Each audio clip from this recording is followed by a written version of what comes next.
Fokontany madio no targetra sy ny fanamboromena hitsenana ny fetina azahoana ny fahaleovantena malagasy.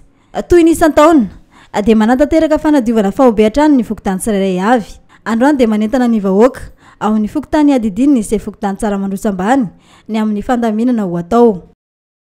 Amin'ny 3 izao ny sabotsy rapitso zany dia secteur 3 sy secteur 4 no anadio fa amin'ny sabotsy heriny amin'ny 10 juin izao ny secteur 2 sy ny 1 indray amin'ny sabotsy amin'ny 7 ora maraina eo am-Pambabe ny fotoanatsika dia tondra fangady lapela famafa dia hoe tompoko ny karmen fokontany.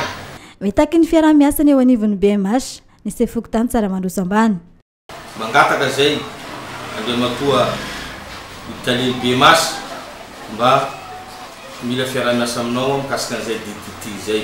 Ny antony ireo fako izay avy amin'ny toivona avy anaty kanala dia tifirina an'io rosena an'io DDT io mba hafana tsy paritaka le loto satria ny BTB ny loto ao anaty kanala.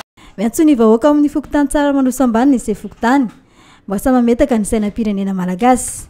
Manentana anareo vahoaka tsy akanavaka indrindra atao ny fokontany tsara mandroso ambany rehetra mba anangana sainany amin'izao fotoana zay lazako zao fa misokatra ho antsika rehetra ary zay mamarika amin'ny malagasy atsika.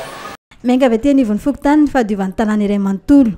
Ny fety ny 9 Jona fety manan-danja sy manana ny maha izy azy ho an'ny malagasy. Ka zava-dehibe araka izany tokony hitsenana ny fety ny fahaleovantena amin'ny alalan'ny fanadiovana ny tanàna.